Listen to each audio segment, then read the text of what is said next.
Why do you have to lose? You're living in poverty. Good evening. You have no jobs. 58% of your youth is unemployed. Welcome, guys.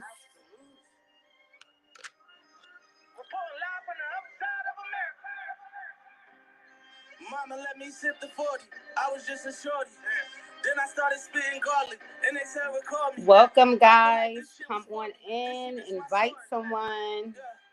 Share with your sons, your brothers, your fathers, your uncles, your cousins, all the men that you know. Make sure you guys share.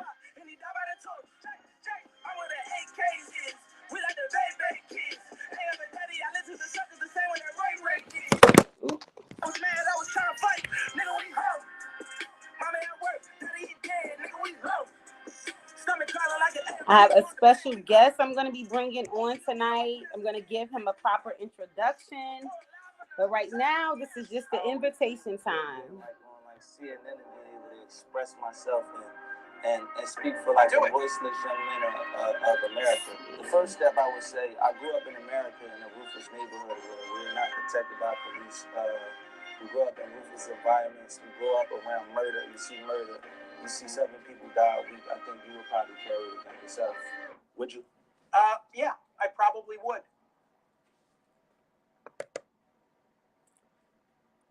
Let me mute that out.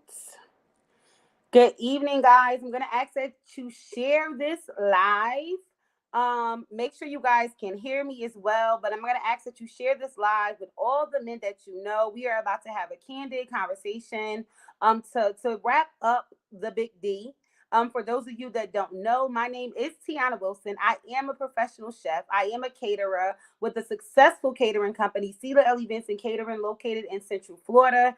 I am also the author of 21 Days, as well as 21 Days for Teens. I'm like a self-development coach. I do women's empowerment speaker, and I am an intercessor for God. I'm using my platform to just shed light on different topics that, you know, a lot of us, people of color, don't really talk about, the things that we are afraid, those uncomfortable conversations, the things that we try to suppress. I'm trying to shed light on those things. So tonight I'm going to be talking about depression and men dealing with depression. So I'll give people a few minutes to hop on, give you guys a few minutes to share. And then we are going to just jump into this conversation and get started. I won't be before you long. I'm super, super excited for my guest tonight. The guest that I have that's going to be coming on is somebody that is near and dear to my heart. Someone that has played an intricate role in my life. Someone that I have been able to look up to glean, to learn from. Someone that has been that example. And just to hear that he too have dealt with different types of depression.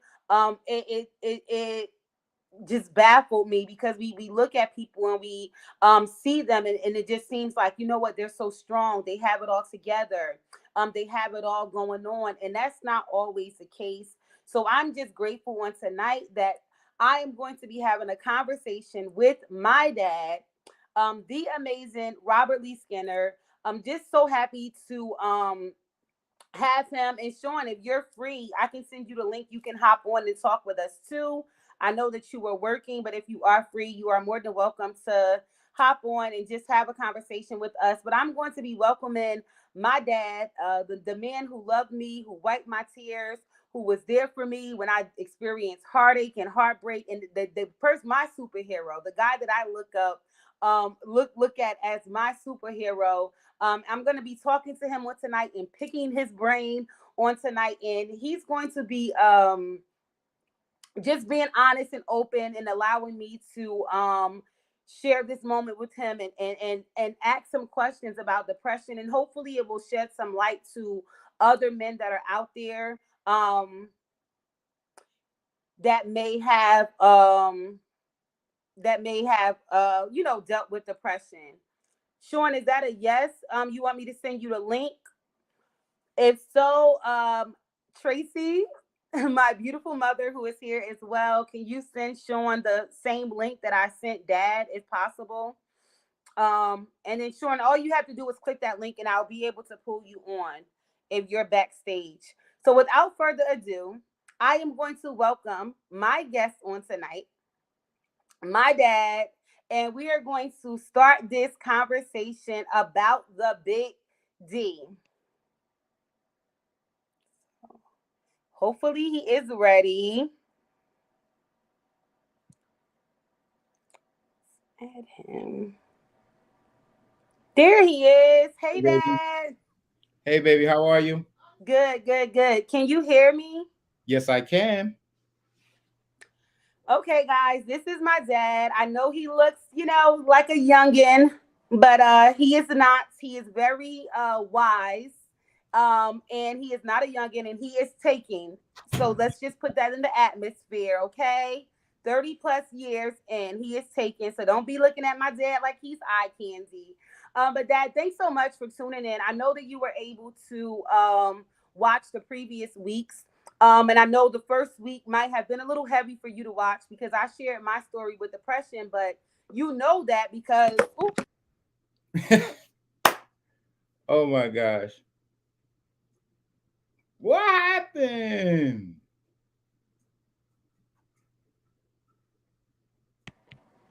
sorry guys, I don't know what happened. I'm back. But you know that because you have literally watched me grow up. So you been there, you saw everything that I had to experience. You also you let me grow up. You as much as you want to protect your children, especially your daughters, you allow me to grow up and to go through. And if you can just share from your standpoint, how was it watching me go through my issues with depression? The relationship I was in. I'm not gonna say no names, but you know how that relationship, you know, I went through a lot. It was very heavy. It was a very heavy relationship, and you got to see the ins and out of that. The mental abuse and just everything. How was that for you?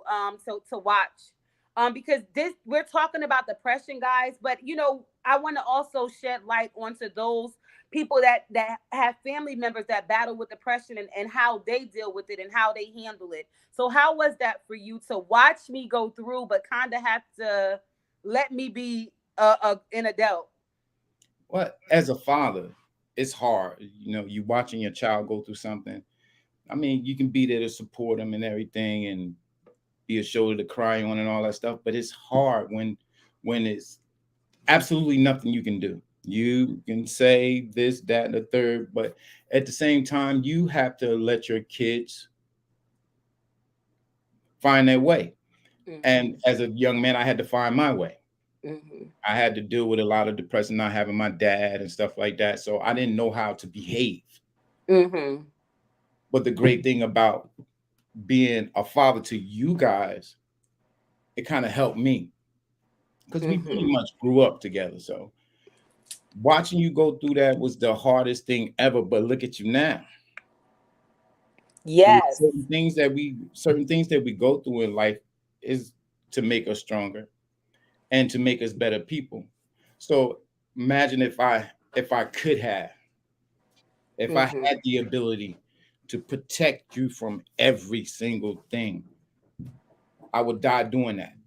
Mm-hmm. But it's certain things that God allows and allow us to go through to make us stronger and make us better people. So it was really rough. It was really rough watching you go through that, but you turned to be a great little queen. I love it. Yes, thank you. It was at the time I didn't understand, but it was necessary. Can you say that you've ever experienced any form of depression?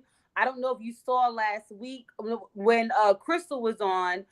She shared that it was different types of depression, so different levels. Do you feel like in life you've ever experienced a form of depression?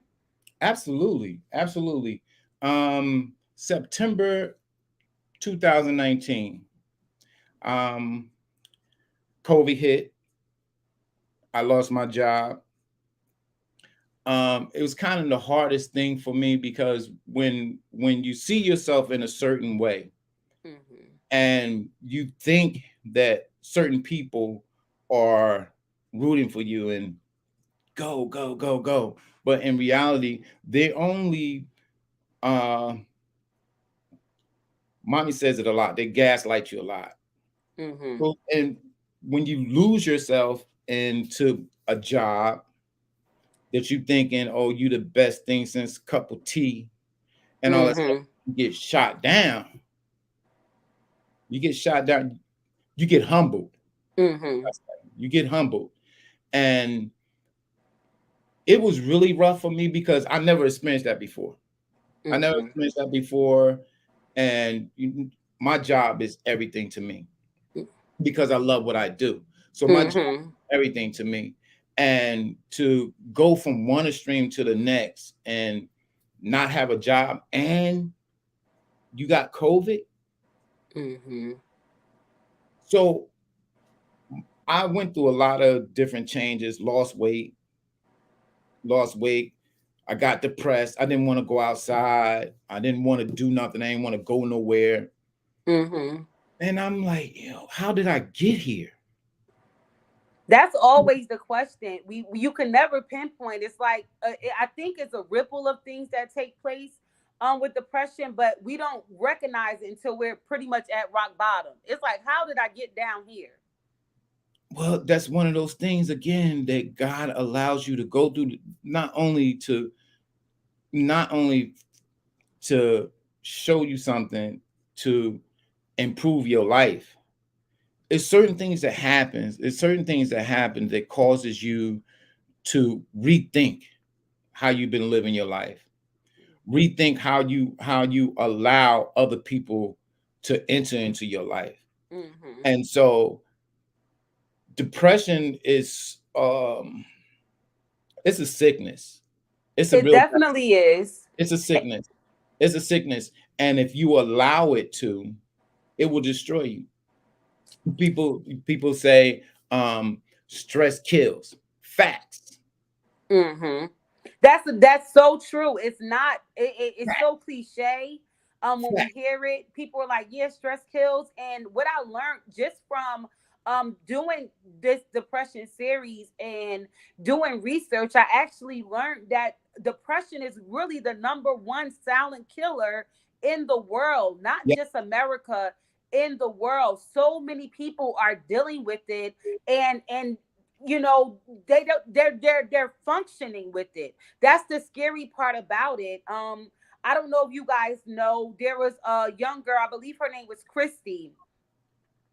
She just killed herself, and she had a interview with Denzel Washington last week, and she was just happy and smiling. She was an attorney. She was a correspondent for Extra. Just so much. And you would think that, she's so full of life. And the truth of the matter is, you never know what a person is dealing with, or what a person is going through, or how a person is feeling behind the scenes. Depression is that silent killer, because so many people try to put a mask on because they don't want to show weakness, especially I feel like men. You guys have so many eyes looking at you. You feel like, I have to be the head of my household. It's all of these other stipulations. It's not just regular depression. It's like, okay, I have to lead now. I can't show my wife and my children that I'm having a moment, or I'm having a mental breakdown, or I need a minute, or I'm about to lose it. I gotta continuously be strong, and in return, you're dying on the inside.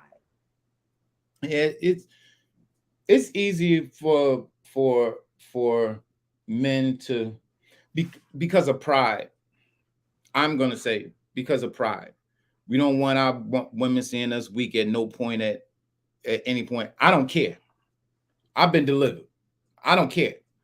Whatever I'm feeling, I'm grateful and I'm thankful that I have a partner who understands and who can help me kind of navigate this thing, because a lot of times we don't men don't think, they react. They react. So most of the time when they're going through depression or anything like that, it's more anger than anything. Mm-hmm. It's more anger than anything because they don't know how to deal with that. So because I love God and God loves me, and because I have a loving and caring and understanding wife, I'm able to navigate through that. I I never in my life felt the way that I felt the day I was fired from my job. Ever. Do you feel like you felt that way because of, pride plays a factor. Sometimes, I don't want to be fired. Nobody wants that term is like so heavy. Not, I made the decision to leave the job, or I made the decision, to find something else, but I got fired knowing all that I dedicate to this job, all that I sacrifice to this job. So do you feel like it was more of the audacity of the job, or what do you think was the biggest trigger in that situation? Was it, saying, feeling like I need to be able to provide for my family? Of course, if you lose your job, that's going to make it harder. So was it was it the job? Was it the stress of, I have to be able to take care of my wife and take care of these bills, and I can't? Or do you feel like it was a mixture of both? And the reason I'm asking is because I just want to get a clear understanding of what the exact trigger was. Well, I can say it was both, because I'm very big on providing for my family, making sure that my family has what they need and whatever my you know. And like we have to sacrifice. And when you out there every day and you giving people your all, the same respect, that you give them, you expect for them to give it back. And sometimes people have agendas. And so this is why we have to be careful of how much energy we put out there, because people will see that you're a good person. They see that you ain't about no nonsense. You're about your business. They would take advantage of that. And so I found myself being taken advantage of and didn't realize it. Mm-hmm. I didn't realize it because the only thing I'm thinking about, I got to do this. I got to do this. I got to make sure this is done. I got to make sure that is done. This, that, and the third. But these folks don't care about none of that. These folks don't even care about none of that. And so I decided that I'm going to have a conversation with God and figured out what it is that he wanted me to do, because I wasn't going to go back to work, period. Because first of all, I don't have to. I don't have to. Mm-hmm. I can run my own business. I can create my own business. I don't have to. The thing is, I allow myself to get to the point where I forgot who I was. I forgot who I was. And just that fast, you don't think that, oh yeah, these people, they love me, this, that, and the third. People are only gonna love you for what you do for them. Some people. Mm-hmm. Some people will only love you for what you do for them. The second that you turn outside of that, they become an enemy. Mm-hmm. So the enemy. Mm-hmm. So 3 things that I want to share that I took just from you sharing. Um, Listen to this, guys, and just catch like the little gems that comes through. So depression can happen when it can be a ricochet of things happening. It cannot just be one thing. But with men, I feel like, okay, it was the audacity of the job. Now I'm fired. The responsibility of me having a family to provide and take care of, and then just me dealing with the feelings that I have within myself. So it's not just one little trigger. Okay, I got to deal with this. I got fired, no problem. It's I got fired. I need to figure out how I'm going to take care. And then too, I feel like when audacity comes into play, you really feel a type of way. So now I can't even feel how I feel personally. I'm feeling disrespected. Let's say that. Now That's I'm it. feeling disrespected. I need to provide for my family. I just lost my job. We're in the middle of a pandemic. This is how a bunch of little things can trickle up and become a big burden. Something Natasha said that I love. It says, it starts from childhood. When boys cry, we're so quick to say, you're a boy, stop crying like a little girl.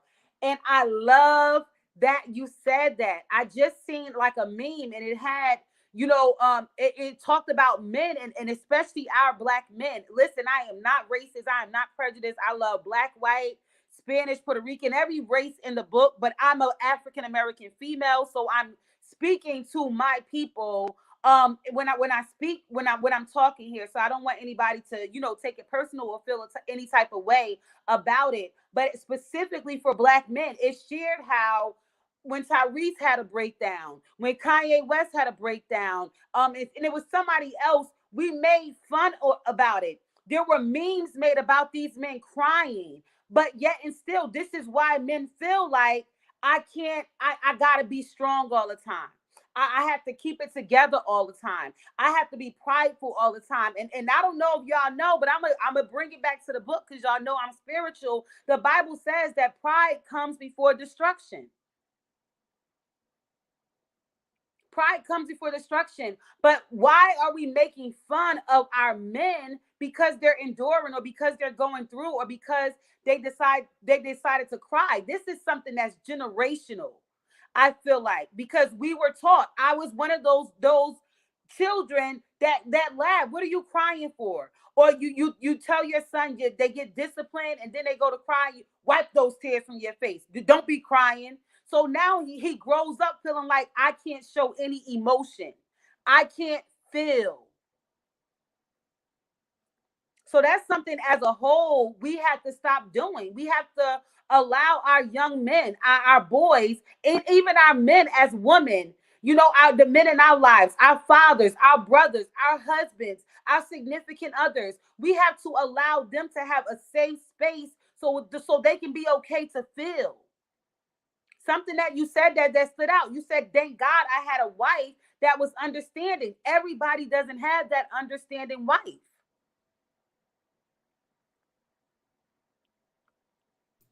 I can remember when I was young and my mom would whoop us. And I used to be Mm-hmm. and never understood why. Never understood why. I didn't have a dad to tell me, don't cry, don't do this, and don't do that. My mother said, feel it. I want you to feel every last bit of it. Because if you feel it, you won't do it again. You won't do it again. So my mom taught us to be in touch with, sorry guys, our female side. God took that rib out of us. That's what my wife has. That's what he took out of me. So Let him know. want y'all to Let understand. him know. Want y'all to understand that. Now, because if you don't teach your sons that it's okay to express themselves in that manner, they become desensitized. Mm-hmm. They become insensitive. And because they're insensitive, they don't know how to react to certain situations. Mm-hmm. They don't know how to act towards certain situations because they don't know how to, like, say, how does it go? Women are like an orange. The layers, the compartments. Right. Men don't have, we like apples. We just have a Mm-hmm. core. Mm-hmm. Just have a core. So if we bottling all this stuff up in the core and ain't got no other compartments to go to, eventually that core is going to explode. So what does that do to that young man? It gets him to the point where now he's shut off. Mm-hmm. He's too hard. Macho. Mm-hmm. Macho. And all of it is unnecessary and is designed by the devil. Because now Mm-hmm. you can't free yourself. You crying and you expressing yourself or what you're feeling and all that stuff, it helps you. It helps you. It helps you. It helps you release all that. You say, oh, go to the gym and box and all this other stuff. How many kids are doing that? So they Mm-hmm. have all this up in their head. they're confused. They don't know what to do, what to say, how to say it, because nobody never taught them that. And So they don't have an outlet. And it's so, back in the day, I remember we had boys and girls clubs, we had the parks, it was safe to walk. We were able to listen to walk. I'm from Newark, New Jersey. Google it if you ain't heard about it. But we were able to walk from Newark to East Orange to Irvington, not have to you look over our shoulders. We had little violence and fights, even the fights we had amongst each other. It was, you fight, you get it over with. Now there are no outlets. Our young men are out selling drugs and hustling and shooting and killing each other at 10 years old, 12 years old, 13 years old, because there's no structure in the homes. There's no outlet for them to feel. They're not allowed to feel. They're not allowed to cry. They're not allowed to share their emotions. And they keep everything bottled up. And that is when they just explode. Sean, you can just click the link. Once you click the link, you'll be in the back, the studio, and I'll add you in. So you can click the link anytime. I'm not sure if Tracy sent it to you, but if you can you text Sean the link, and you can click that link, and once you're in the back studio, I will go ahead and add you. Listen, guys, this is what a candid conversation is about, okay? We're talking. My brother wants to get on and share. So I have some notes here right in front of me, and it just talked about how depression in men is a little different than depression in women. So I wanted to just run a little bit by you and then get your viewpoint on it. It says that men will often express more aggressive behaviors and become irritable and angry when dealing with his mental health disorder. And it says this behavior may also lead to males becoming controlling or violent in their relationships with others. What do you think about that? It's absolutely true. It's absolutely true. Men usually deal with their emotions by fisticuff. Mm-hmm. So that's all they know. That's all they know. That's all they know, because they haven't been taught another way. Mm-hmm. Who has always told them, don't you let nobody do this, and don't you let nobody disrespect you. First of all, respect is earned. So Mm-hmm. if you respect others, others going to respect you, period. Mm-hmm. I never had anybody disrespect me. Not because I'm this bad, tough guy. None of that stuff. Is because of the way I carry myself. So Because you give respect. right. I So definitely agree with that. Just from experience, I shared me from my first story being in an abusive relationship, and them saying that men will often express more aggressive behaviors and become irritable and angry when dealing with their mental. I definitely can attest to that. And then also, it says, as it is with depression, men may noticeably withdraw from people and activities when they're going through depression. And I can say that I can attest to that with my husband. He's grown so much, and I'm so proud of the man that he has becoming. He is becoming. But that's something that he used to do as well. He would withdraw. He didn't want to be in community or be around people. Or even too, you can be even withdrawn from the things that you love to do. That's a sure sign of depression. Say you're passionate about basketball, or passionate about video games, or passionate about building houses or cooking or whatever it is. When you're dealing with depression, even your passion for the things that you love, it kind of diminishes.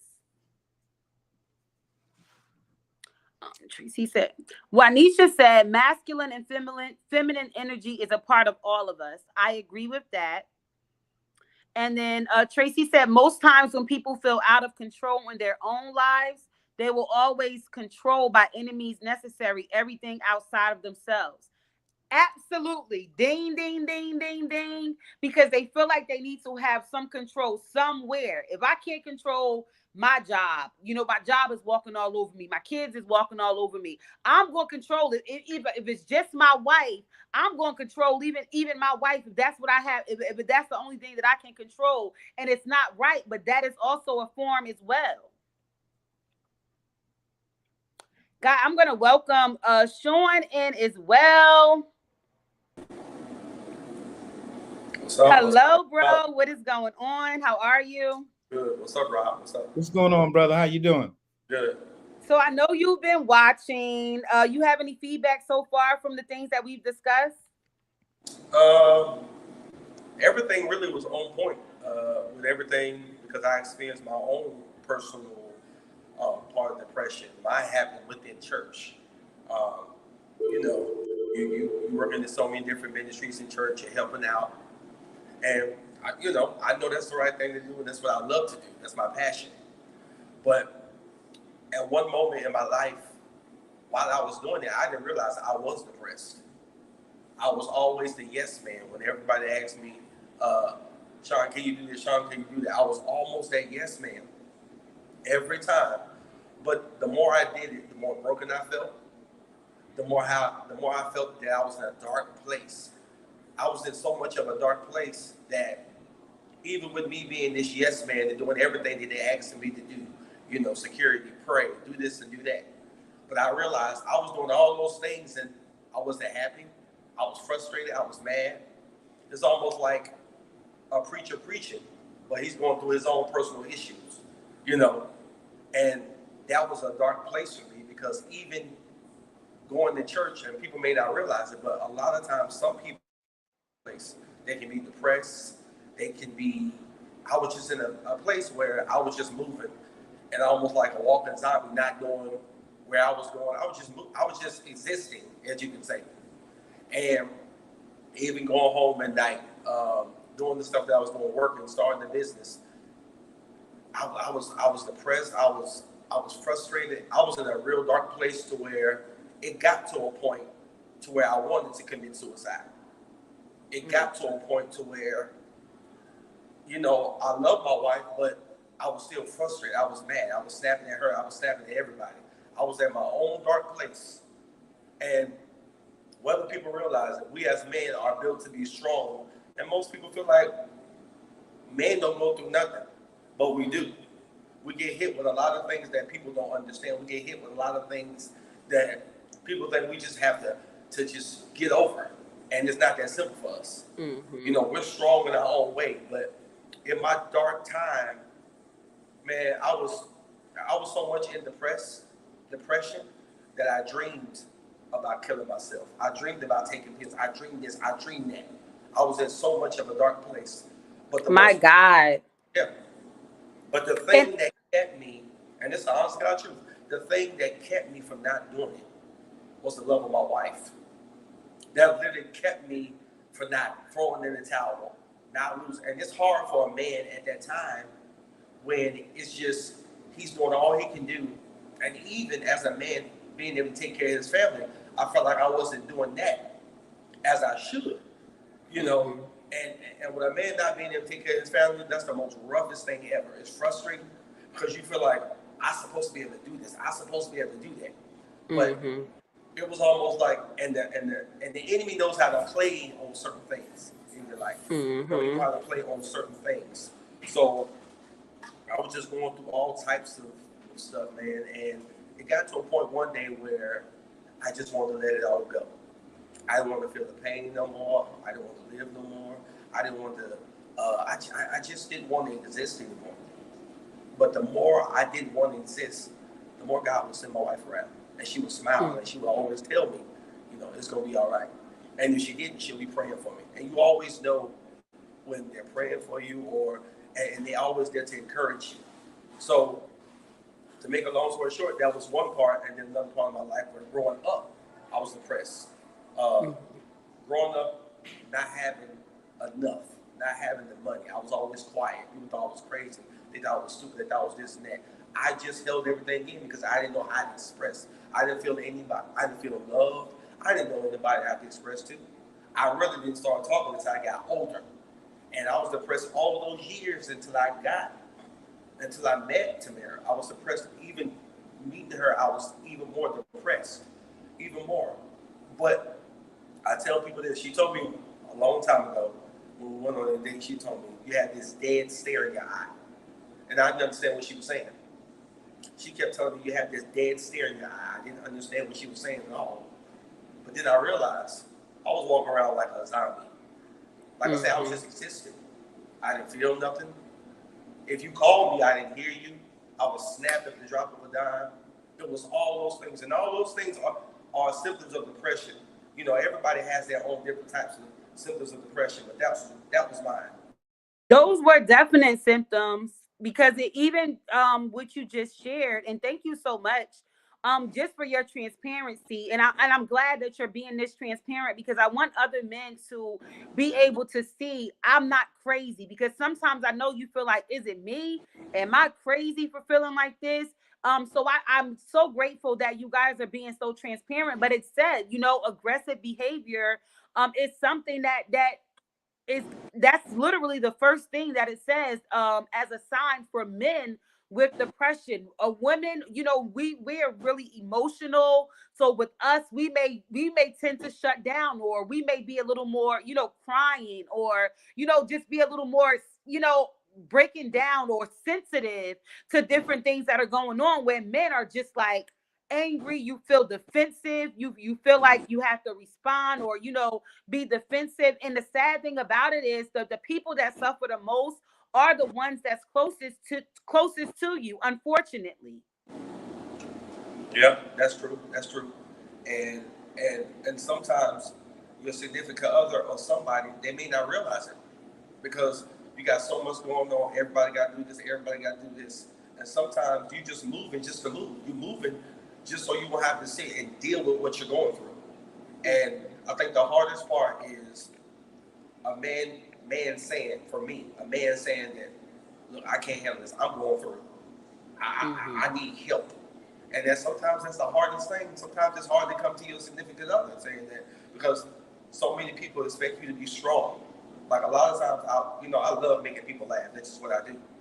But people didn't realize that was something I did to keep myself happy.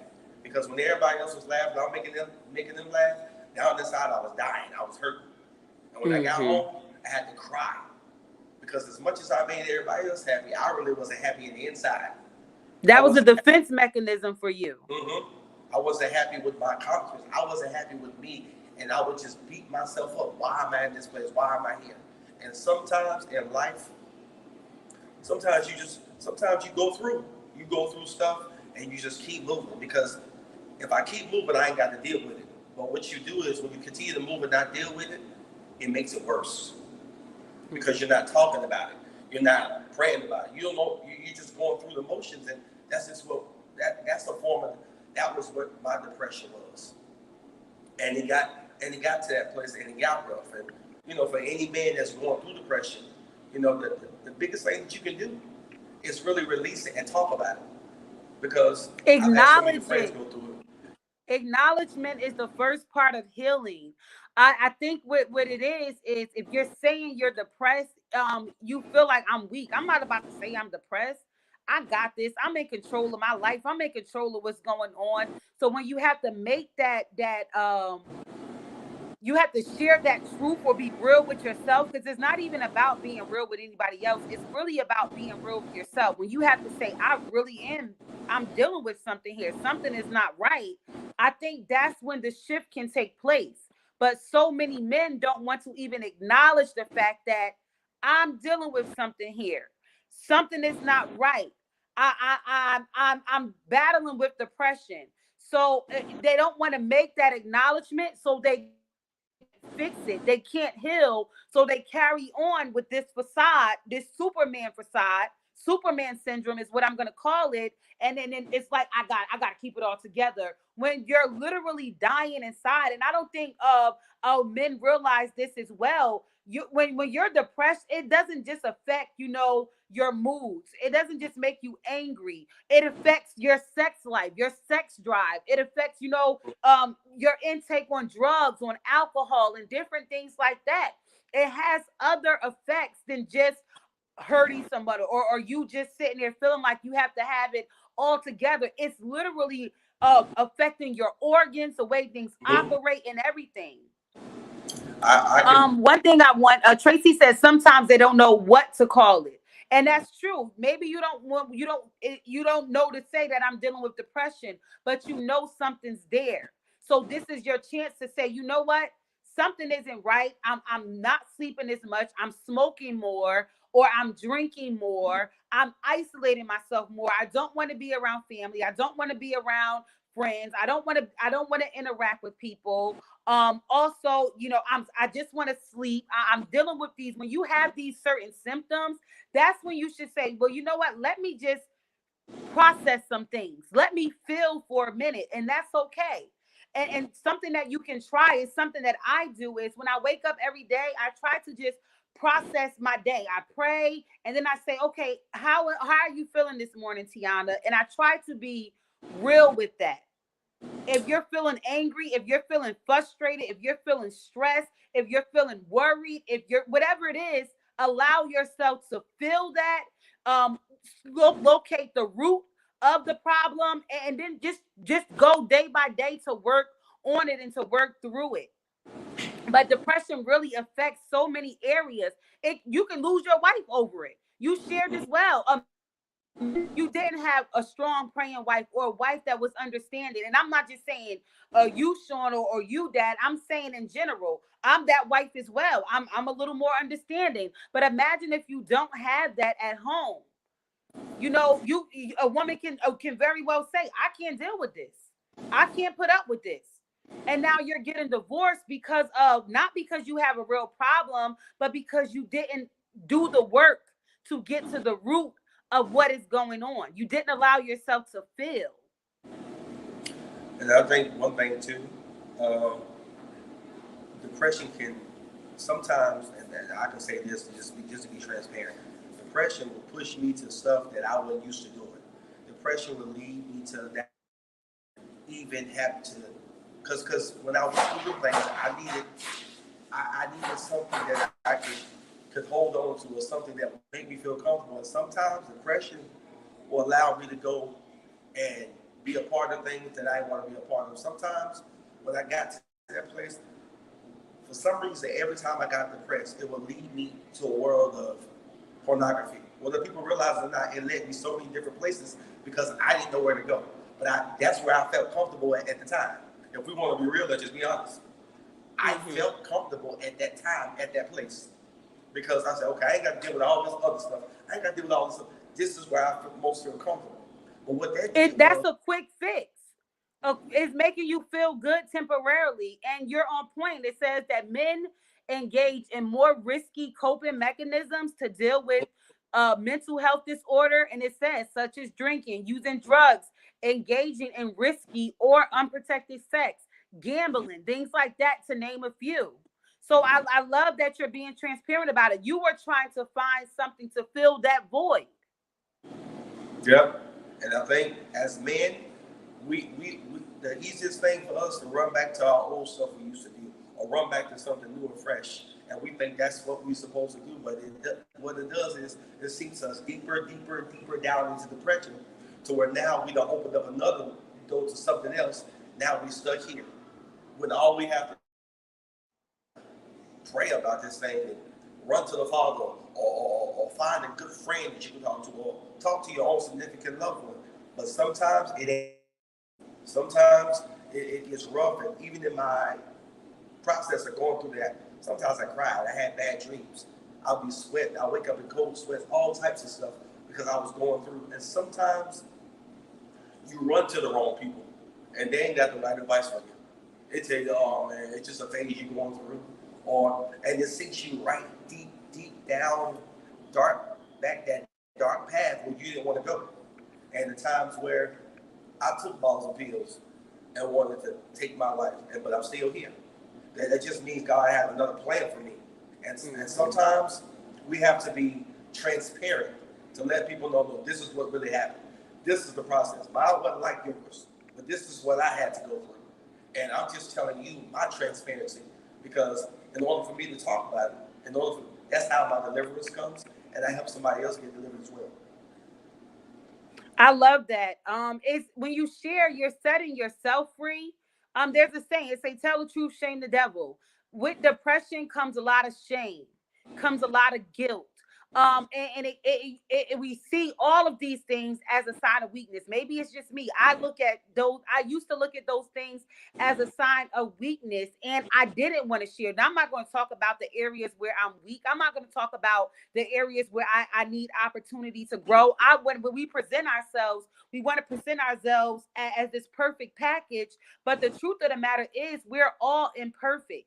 We all struggle. And I started Sisters with Stories, and I wish men had a outlet like this where women can share their stories and they can be set free. But within us sharing, we're letting another woman know, I've been where you are, sis. I see you. I understand what you're going through because I've been there. I've been abused. I've been raped. I know what it feels like to lose a job. I know what it feels like to be homeless. I know all of these different things, and all of those things is not my truth, but it's different women sharing on this platform.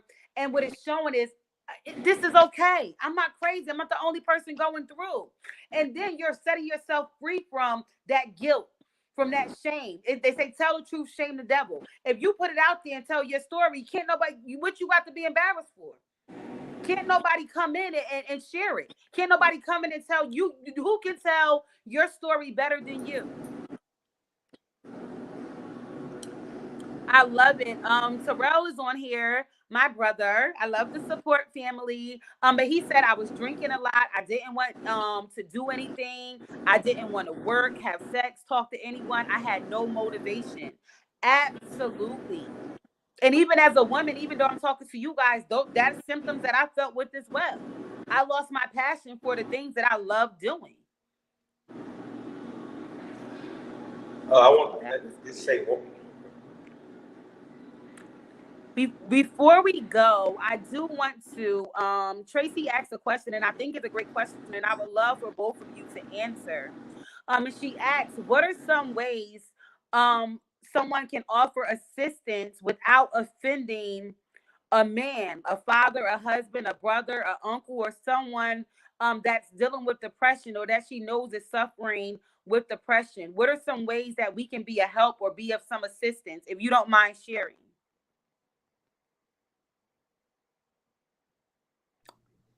I think the way anybody can assist is by listening, because sometimes we especially men, we don't listen to hear, we listen to respond. And so when you have someone who's listening instead of voicing their opinion or whatever, it helps you. And then if you want to give your input or whatever, it is fine. But most of the time, the best thing for you to do for somebody like that is to listen. Listen, I had a god my god brother passed away some years back, and we was living on money. And me and him would talk all the time. And so one day he called me. I knew he was going through something. I knew he was depressed and everything like that. So I would go to his house, sit down and talk to him and stuff like that, and listen to what he has to say. And so one day I had this urge. I said, I got to get to this man. I got to get to this man. I don't know what's going on. I felt it. I felt it. And I said, I got to get to this man because something is not right. And so I went to the house to see him. He wasn't home. Mm-hmm. And so his mom said, well, I don't know where he is. I haven't seen him, this, that, and the third. So I'm calling his phone, calling his phone, calling his phone. He's never answered his phone. And so I go back home, maybe 5 minutes after I get home, his mom calls me. And she says, Hassan is gone. And I said, what do you mean he's gone? She said, he's gone. Now I knew he had mental issues and stuff like that. So that's why I kept him around all the time. And so he hung himself. He hung himself. And I couldn't believe it. For one, I didn't think black men did that. Mm-hmm. But it goes to show you how far depression can get you. And depression will kill you. It will kill you. And so I think the best advice that anybody can do to I mean, even if they're asking for a solution or asking you to direct them in where they should go and who they should talk to and stuff like that, that's fine. But most of the time, people like that need somebody to listen to them, because most of the time when people telling people stuff, they say, "Oh, he crazy, blah blah. He don't know he out of his mind," and I've not realized this person is really sick, and it's Mm-hmm. only thing they're asking is for somebody to listen to them, because half the time people ain't got time, and Mm-hmm. that's another thing about people. Period. You need to stop with all the other nonsense because it's unnecessary. You can just say a kind word to somebody and save their lives. It's not a whole lot you have to do. People Mm-hmm. or depressed, you can just speak to them or just start talking to them out of nowhere, and it can change them from the decision they was just about to make 2 seconds before you Mm-hmm. even met up with them. People Mm-hmm. people kind of sense your energy. People sense your energy, and I have that a lot. People come and talk to me. It's a reason why people come and talk to me, Mm-hmm. because of the energy that I carry. So Yep. people who are depressed, they see stuff like that. People can, even at work now, people go through stuff. The first person they come talk to is me. I don't know why. I said, Mm-hmm. God, what are you doing? Mm-hmm. What are you doing? You just listening to people and talking to people. Some people have said, man, that was, I enjoy talking to you. You don't know what I was doing. I was going through a few minutes ago before me. I don't even know you. We just met and blah, blah, blah, and blah, blah. People are really going through some stuff out here. People are really going through stuff out here, and you can't tell them, oh man, don't take your life. That ain't worth it. Or man, don't do this because it ain't worth it. You don't know how far they gone. So only time a hug or you just saying, man, let's go have lunch or something. Mm-hmm. You They could have been on their way to kill themselves. Mm-hmm. And just by having a conversation with you and you're listening could change their whole outlook in their life. So we just have to be a little bit more patient with people. I think that's what Definitely. we don't lost patience. We don't have patience anymore. We And live we in a microwave world and everybody wants things fast, and then everybody's so focused on me, me, me, me, me. And then two, I definitely feel like social media plays a huge factor. Back in the day, it wasn't all of these things to look at online to compare yourself to. There's so many men, they're looking at these people and they're, oh, he's fly, he got money, he's driving this, he has this going on. And I'm gonna be honest with you guys, social media is a big gimmick. Everybody ain't who they say they are. You can be anybody you want to be when it comes to social media. So don't even get caught up in the hype of comparison, because I feel like that's a major factor with depression in men and women today. Looking at other people, feeling like you want to be in that position, you want to look like them, you want to have what they have, not even realizing that they may not even have it, or the hell that they had to endure to get to where they are, to the position that they're in. So don't look at people and compare yourself to what they're doing or to what they have going on. That's a short killer. You'll be pissed off every single time.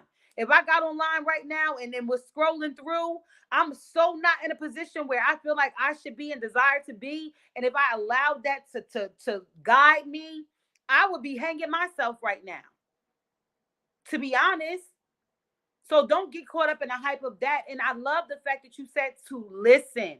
So often when we're having communication and conversating, we're listening to respond. We're listening to have something to say. We're listening to give our 2 cents. When all we got to do is just take the time to genuinely listen.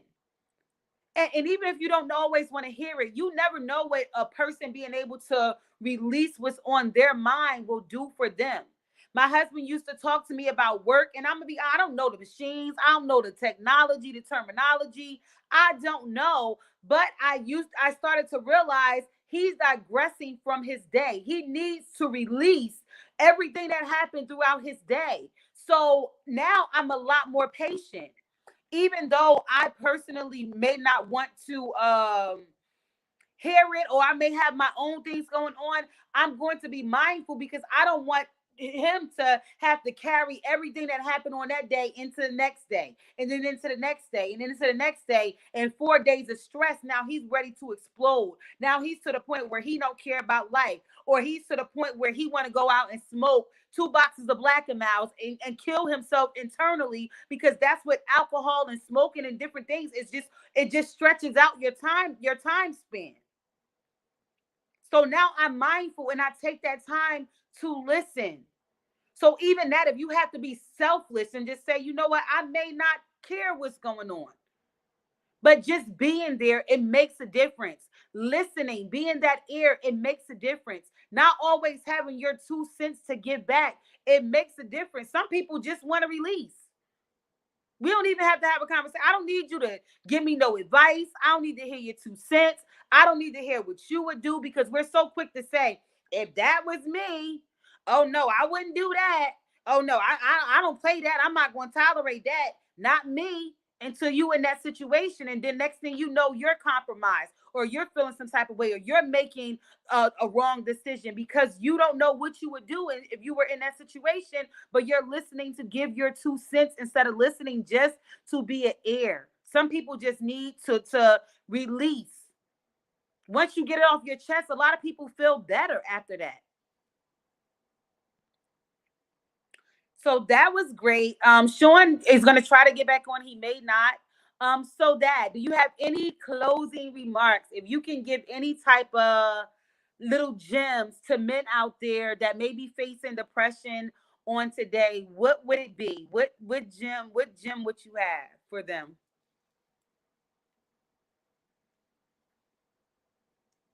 Um, if they're going through depression, first of all, they need to seek help. They need to seek help because depression is not something that you can, if you're not strong enough, you can deal with by yourself. So the first thing I would say is try to find you some help. And once you get that help, kind of sit back and evaluate your life and find out what's those things that are important to you and you hold dear to them, and run with it, and Mm-hmm. run with it and live your life as stress free as possible. Stop letting people see of influence in you. Guard this, guard Mm-hmm. this, guard this, you guard this, you guard this, you straight, you straight. Because if you don't allow any bad or negative energy to enter into you, you're straight. You're straight. And a lot of times I feel a certain type of way. I'm like, nope, not today. Not Mm-hmm. today. Not today. I'm good. And mommy tell me all the time, have a great day on purpose. Mm-hmm. Have a great day on purpose. I don't care what your situation is like, what it feels like. Have a great day on purpose. Every day they ask me at work, Rob, how you doing? I said, I'm great. Mm-hmm. I'm great. Even if I'm not feeling the best, I'm great. Mm-hmm. Because that's the type of energy I want to have. And so whatever sort of man thinketh, so he. So Mm-hmm. I'm gonna build myself up. So I don't need nobody patting me on the back. I don't need nobody saying great job, none of that. I don't need none of that because what's in me, I already know. So what I'm capable of, I already know. So I'm gonna keep all that good energy over there. And if you got some bad energy, I laugh at you and I tell you, keep it moving. Protect your energy. Brothers, protect your energy. I don't care what you're going through in life. Check the people around you too. Mm-hmm. Everybody around you ain't healthy for you. Mm-hmm. Everybody around Even you, and don't get caught up in the day ones, because so many people get caught up into that. The day ones. Listen, if your day ones is broke and ain't got no money, and you broke right now and ain't got no money, what are you screaming day ones for? Y'all ain't doing nothing. So it doesn't matter if a person has been there from day one. Who's lifting you up? Who's texting you saying, "Hey, bro, how are you?" Who's praying for you? Out that it's time out for just having a quantity of people. I got all these people around me. This my homie. This my friend. We grew up together. We went to school together. We've been friends for all of these years. People grow apart.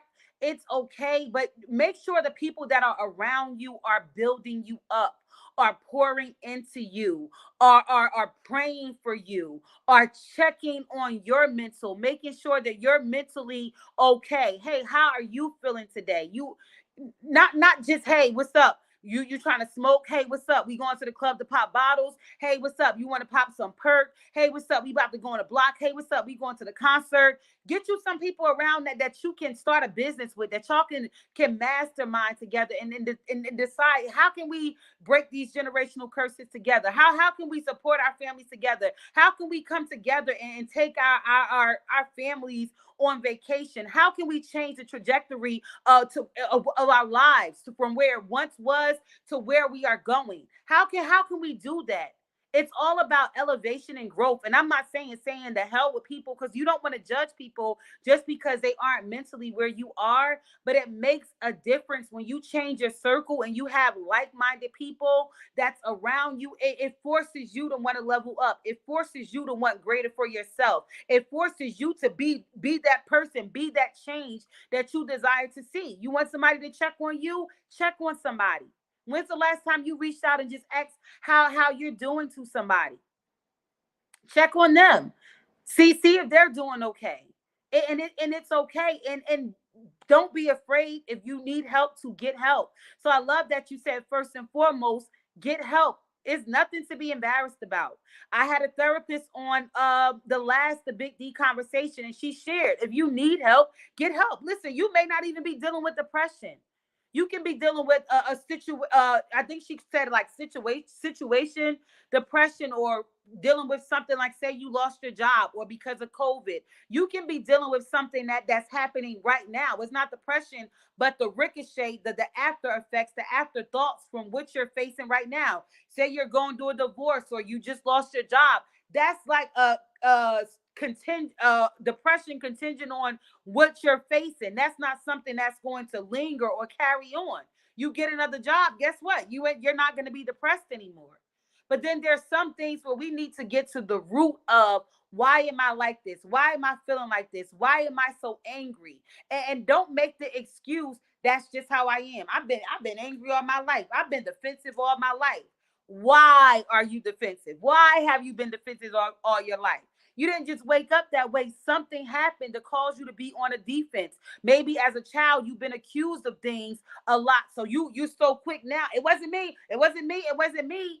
It's something that happened. But get to the root of the problem so that we can heal and so that we can be great. Juanisha said, thing over and over and over is bothering the other person they are venting to. I tell them sometimes we have to vent over and over and over again in order to understand the situation or to get past it. Yes. And Juanisha said, I always tell friends and family, if I can't be there for you at your worst, then I don't deserve to be here for you when you are doing good. Too many people feel like when they keep talking about the same thing. And that's so true. I'm that friend. I want to be, I don't want to be in your life when everything is great. I want to be there for the good, the bad, and the ugly. I want to be able to lift you up. I want to be able to pour into you. I want to be able to encourage you. I want to be able to wipe your I was about to disappear again. I want to be able to wipe your tears. I want to be there. Allow people to be there for you. And this is for everybody, men and women. Allow people to be there for you. And don't look at who the person is, because guess what? Your support may come from a stranger. Your support may come from somebody that you are not expecting to be there. But be open to having someone be there and go through the process with you. So this was a great conversation. I went past my time. I told my dad I was going to be 1 hour long, It is now 9:06. I just want to thank you from the bottom of my heart, Dad, just for your transparency. This is not, listen, if I would have asked my mother to get on here, she would have been up here all made up, backdrop, ready to go. I'm so grateful because this is not really what my dad does. This isn't his thing, But but I know anytime that for he you, holds baby. so much wisdom.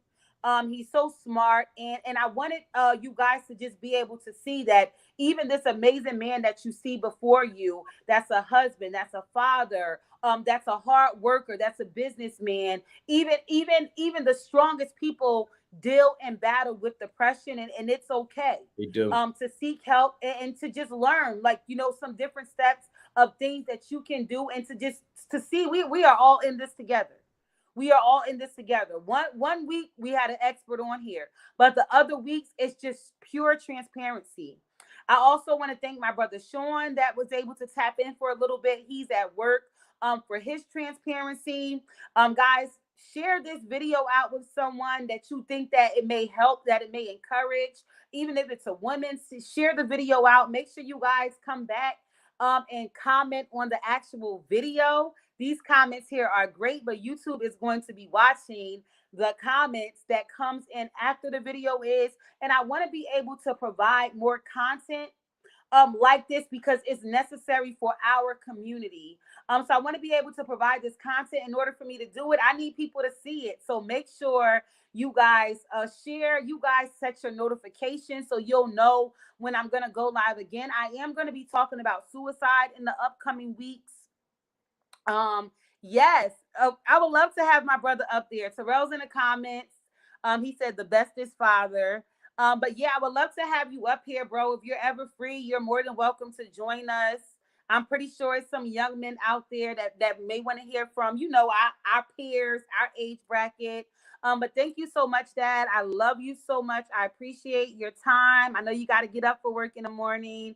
But thank you so much. And thank you so much to every single person that tuned in, that did not find it robbery to just spend some time here on tonight as we close off our Big D series. Thank you so much. Thank you so much. Thank you so much.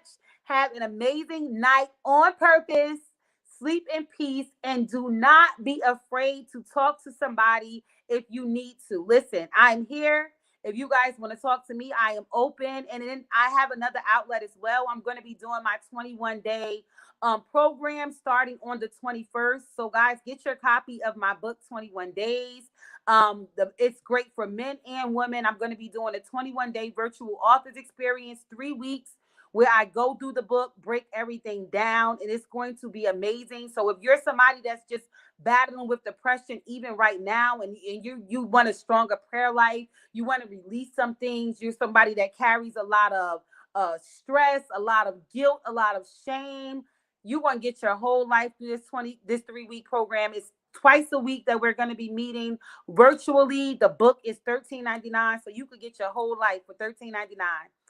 So you can grab a copy of the book. I'll make sure I put that information in the description below the video. And have an amazing night. Have a great, great, great, great night on purpose. Bye, baby. Later. Bye, Dad. Love you. Love you too.